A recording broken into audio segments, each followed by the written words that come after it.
Greetings everybody and welcome back to the Austin Lindsay channel. Today I have a pair of SuteFoto TP-25 tube lights. So I don't always get a long time to use these lights before I have to release a video, but in the short time that I've had these lights, I've been pretty impressed. It feels pretty durable. The main body is made of mostly plastic. It feels like they manufactured the main body and then they just put everything inside this plastic tubing, minus the end caps, which are made of metal. I've not taken it apart to verify this, but that's just kind of how it looks to my eye. So it seems like it's double protected in a way. So I'm not sure what type of plastic this is, but I do feel like it is pretty prone to scratching, which I don't feel will be too big of a deal on the LED side. The only thing that I could see maybe being an issue is that the LCD screen might be a little bit difficult to read if it gets too scratched up.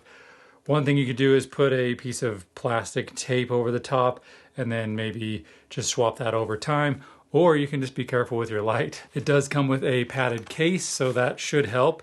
It also comes with a little power supply. This way you can run it off of mains power, and this also charges the internal battery, which is pretty cool. It also comes with a Velcro strap here, and then it has this little tripod that has a 1/4-20 on it. Also has a 1/4-20 on the bottom, which is pretty cool. And then you could fold it up and use it as a grip.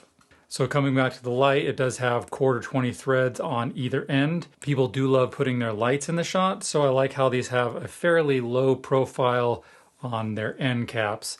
The metallic blue finish is pretty cool, but I really kind of wish they were black so they were a little less noticeable when they're in the background of a shot. One really cool feature I think is they've flattened out some areas on the end caps on 90 degrees on 3 of the sides.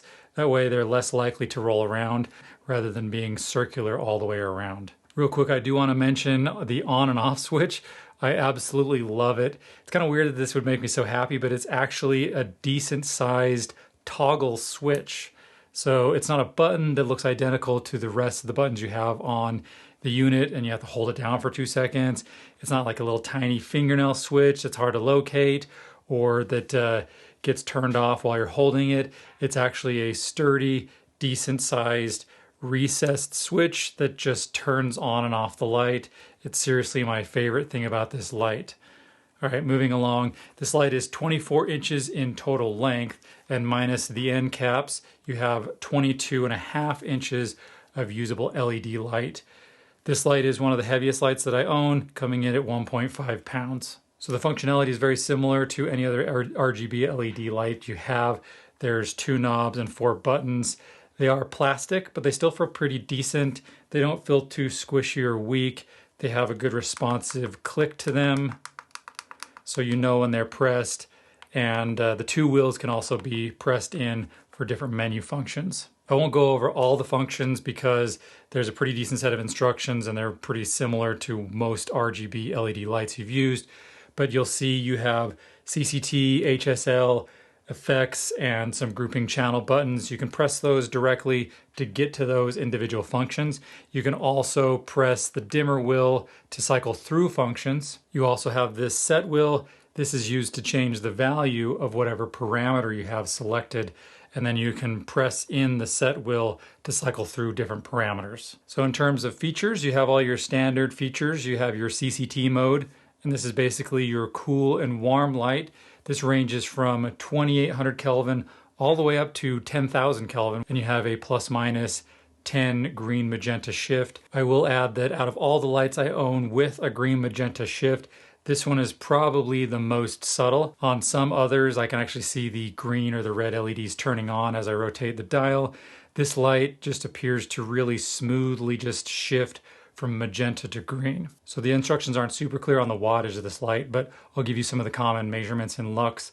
A more thorough list is down in the description here, but at 1 meter, at 100% brightness, at 56 Kelvin, you get 450 lux, 85 Kelvin, you get 450 lux as well, and then at 10,000 Kelvin, it gives you 400 lux. So it seems a bit more even in the color in the mid-range. So when you have an HSL mode and you can cycle through the hue, saturation, and the luminance of any color on your standard 0 to 360 color scale. There's also an RGB CW mode, and this way you can dial in the red, green, blue, cool and white light intensity by each color individually. So this is a nice feature, but I find it quite tedious to use, and I haven't really found a use for it over the HSL mode.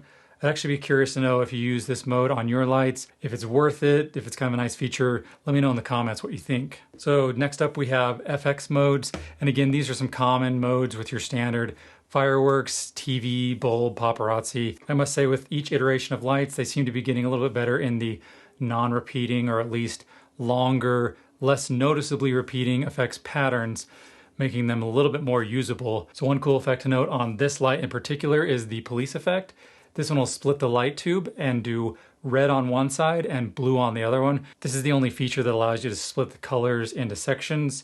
It's kind of left me hoping that some of the other effects would take advantage of this, or that there were a setting somewhere where you could turn on different LEDs on different segments of the tube. I haven't really found a way to do that on this light, but I'm just saying right now that I would guess that that's coming on lights like this sooner rather than later. So these lights do have Bluetooth, which means you can control them via an app, and you can pair them. So if you don't have the app, you can actually put them both on the same channel, and then anything you do to one, the other one does. And what's really cool about this in particular is there's no master or slave. So if you have them paired and you need to make a change on one, you just change it. And if you happen to be near a different one and you need to make a change on them, you just change it as well. So there's no walking back and forth to the master every time you need to make a change to the lights. But if you can't get to a light, you can always use the app.